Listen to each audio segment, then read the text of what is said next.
আসসালামু আলাইকুম সুপ্রিয় দর্শক মণ্ডলী, কেমন আছেন আপনারা? সবাই নিশ্চয়ই সকালে অনেক ভালো আছেন। সো চলে আসলাম আমাদের কোয়েল খামারের নতুন আরেকটা ভিডিওতে। সো আজকে হইতেছে আপনার ডিসেম্বরের 8 তারিখ, ডিসেম্বরের 9 তারিখ। আমাদের কোয়েল পাখির বয়স হচ্ছে আপনার 71 দিন। সো 71 দিন আমরা কত পিস ডিম পেলাম এবং আমাদের কোয়েল পাখি কী অবস্থায় আছে জানতে হলে অবশ্যই আপনাদের ভিডিওটা শেষ পর্যন্ত দেখতে হবে। সো আমাদের আরেকটা পাখি মারা গেছে, যেটা ব্যাড নিউজ। এটা আপনার ঠান্ডার কারণে হয়তো বা নয়তো আর কি আপনার এটা কোনো কারণে পাখিটা মারা গেছে। ঠান্ডার কারণে হইতে পারে, যেহেতু এখন প্রচুর পরিমাণে শীত।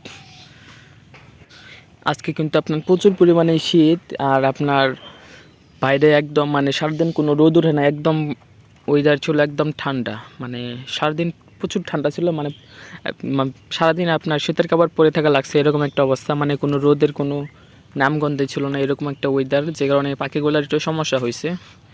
আর পাখিগুলা সারাদিন একটু মানে কম পাইছে আর কি, তাপ কম পাইছে, আলোটা এদের কম পাইছে, যে কারণে ডিমের প্রোডাকশনটা কিছুটা কমে গেছে। যেমন আপনারা দেখছেন যে আমরা 70 দিনে কিন্তু 56 পিস ডিম পাইছি, আর 71 পিস দিনে আমরা কিছুটা ডিম কম পাইছি। যাই হোক, ওইটা পরে বলবো। দেখুন, কারেন্ট কিন্তু এখনও আসে নাই, আপনার বিকাল থেকে কারেন্ট নাই, যে কারণে আমি এখানে লাইট দিয়ে রাখছি। কারণ লাইট দিয়ে এদেরকে আর কি আলোটা দিতেছি, কারণ যদি আলো না দিয়ে রাখি এরা ঠিকমতো খাবার খাবে না, ডিমও পারবে না। তারপর এটা ঠিকমতো আর কি ডিমটা দেয় নাই। ডিমের প্রোডাকশন খুবই কম আসছে, মানে গতকালকের থেকে খুব কম পরিমাণে আমরা ডিম পাইছি। সো যাই হোক, সো আপনারা যারা আপনার ডিম পাড়া কোয়েল পাখি পালতেছেন এই শীতের মধ্যে, অবশ্যই আপনারা চেষ্টা করবেন রাতের বেলা রেনাসল AD3E যে ওষুধটা আছে এটা ইউজ করার জন্য। এটা ইউজ করলে কী হবে, আপনার রাতের বেলা কোয়েল পাখির শরীরটা গরম থাকবে এবং এরা আরামে ডিম পাড়তে পারবে। ঠিক আছে, এরা যদি ঠান্ডায় আপনার গুটিমুটি হয়ে থাকে, বসে থাকে, তাহলে কিন্তু এরা ডিম পারবে না। যেদিন একটু বেশি ঠান্ডা হবে ওই দিন আপনারা চেষ্টা করবেন কোয়েল পাখির ঘরের ভিতরে দিনের বেলায় আপনারা লাইট দেওয়ার জন্য।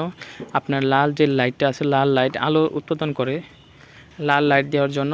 তাহলে আপনার কোয়েল পাখির ঘরটা গরম থাকবে এবং কোয়েল পাখির আরামে ডিম পাড়তে পারবে, এবং কোয়েল পাখির ঠান্ডা লাগবে না।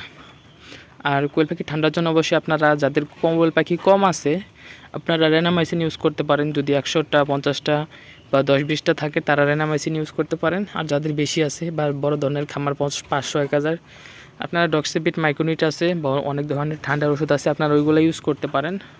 তবে আমার মতে ডক্সিবিট মাইক্রোনিট মানে রেনামাইসিন ইউজ করাই বেস্ট। আমার যেমন আপনার 80টার মতো পাখি, আমার 80টা পাখির জন্য আমার রেনামাইসিনই চলে যায়। রেনামাইসিনে ঠান্ডা ভালো হয়ে যায়। আপনারা চাইলে ডক্সিবিট মাইক্রোনিট ইউজ করতে পারেন। অনেকে আছে যে 50টা 100টা পেলেও ডক্সিবিট মাইক্রোনিট ইউজ করেছে। যাই হোক, ওই এলা বাদ দেই। আর যাদের কোয়েল পাখি ডিম ঠিকমতো পারতেছেন, আমার একটা ভিডিও আছে ওষুধ ম্যানেজমেন্ট, মানে ওষুধ কোন সময় কোন ওষুধ দিতে হয় সেই নিয়ে আমার ইউটিউব চ্যানেলে একটা ভিডিও করা আছে। আপনারা আমার ইউটিউব চ্যানেলের ভিতরে গিয়ে দেখে আসতে পারেন। ভিডিওটা বেশি দিন আপনারাই 8-10 দিন আগে আপলোড করা, আপনারা দেখে আসতে পারেন। আর আমরা কোয়েল পাখি খামারটা শুরু করি আপনার নভেম্বরের 4 তারিখ। আমরা 100 পাখি দিয়ে শুরু করি, যার মধ্যে 20টার মতো আমাদের পুরুষ পাখি বের হয়েছে এবং 75টার মতো মহিলা আমাদের কাছে আছে। 5টা পাখি মারা গেছে, মানে বলতে গেলে 80টার মতোই আছে এখন পাখি।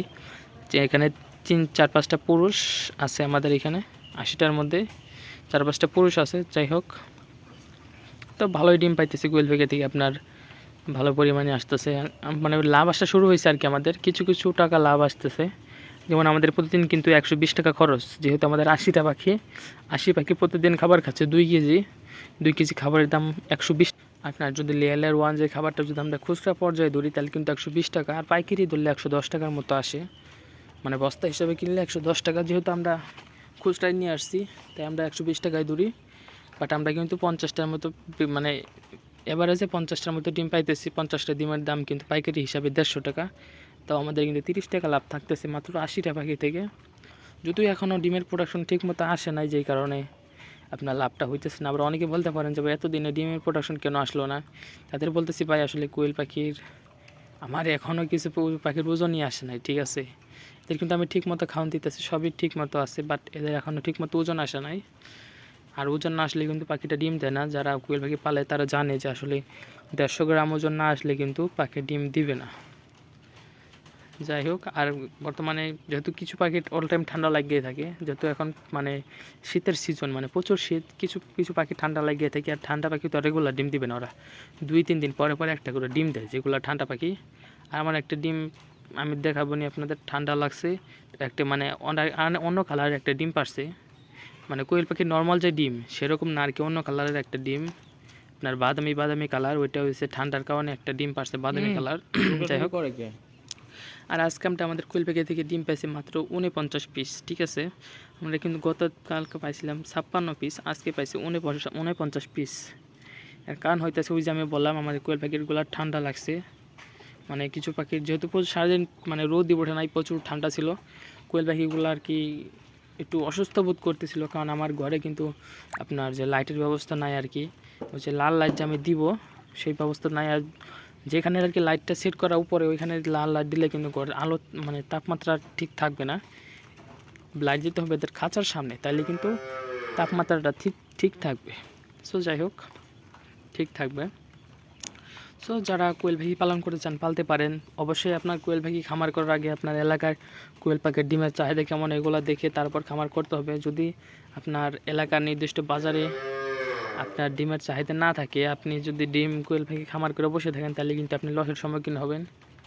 কারণ কোয়েল পাখি কিন্তু অতটা ডিমান্ড এখনও হয় নাই। কোয়েল পাখির ডিম যেমন মুরগির ডিম যদি বলি, আর মুরগির ডিম কিন্তু প্রচুর চাহিদা। আপনি যদি 50,000 লেয়ার মুরগির খামার দেন, তাহলে কিন্তু আপনার ডিম বেচতে অসুবিধা হবে না।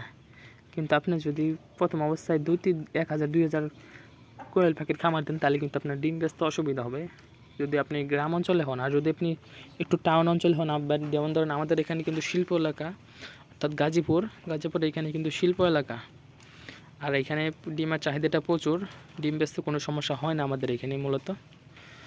তো প্রথম যেহেতু আমি ডিম প্রথম খামারটা দিয়েছি, আমি আপনার সেই গত বৃহস্পতিবারে আমরা ডিম সেল করছি, বৃহস্পতিবার না রবিবারে ডিম সেল করছি 3 টাকা পিস। সো 3 টাকার একটু কম পড়ছে আর কি, 2 টাকা 85 পয়সার মতো পড়ছে, যেহেতু প্রথম কিছু ডিম ছোটো ছিল, যে কারণে ব্যাপারী একটু রেট কম দিয়েছে। বাট আবার আমি রবিবারে বিক্রি করব, আপনার 10 তারিখে ডিম বিক্রি করব। 10 তারিখে রেটটা এরা মানে 12 তারিখে ডিম বিক্রি করব, আবার এরা একটু রেটটা বাড়াই দিবে ওরা বলছে, মানে 3 টাকার মতো দিবে, যাই 3 টাকার মতো রেট দিবে। এরপর আস্তে আস্তে আরও বাড়বে, যখন আমি কোয়েল পাখি আরও বেশি পালবো তখন তো আমি যেখানে মানে রেটটা বেশি পাবো ওইখানেই দিব। কারণ এখন আমার কোয়েল পাখি কম, ডিম কম পাইতেছি, তাই অত রেট নিয়ে আমার মাথা ব্যথা নাই, কারণ কম রেটে আমি ডিম সেলগুলো সেল করে দিব। সো যাই হোক, যারা এই পর্যন্ত ভিডিওটা দেখছেন তাদের সবাইকে জানাই অসংখ্য ধন্যবাদ। আর সবাই আমার ইউটিউব চ্যানেলটা সাবস্ক্রাইব করবেন, তাহলে নতুন ভিডিও আপলোড করার সাথে সাথে কিন্তু আপনাদের কাছে পৌঁছে যাবে। সো আর সবাই দোয়া করবেন আমাদের খামারের জন্য। আমি খুব শীঘ্রই কিন্তু বেশি পাখি নিয়ে আসতেছি, 500 পাখির একটা সেট আপ করতেছি আমার খামারে। সো সবাই ভালো থাকবেন, আসসালামু আলাইকুম।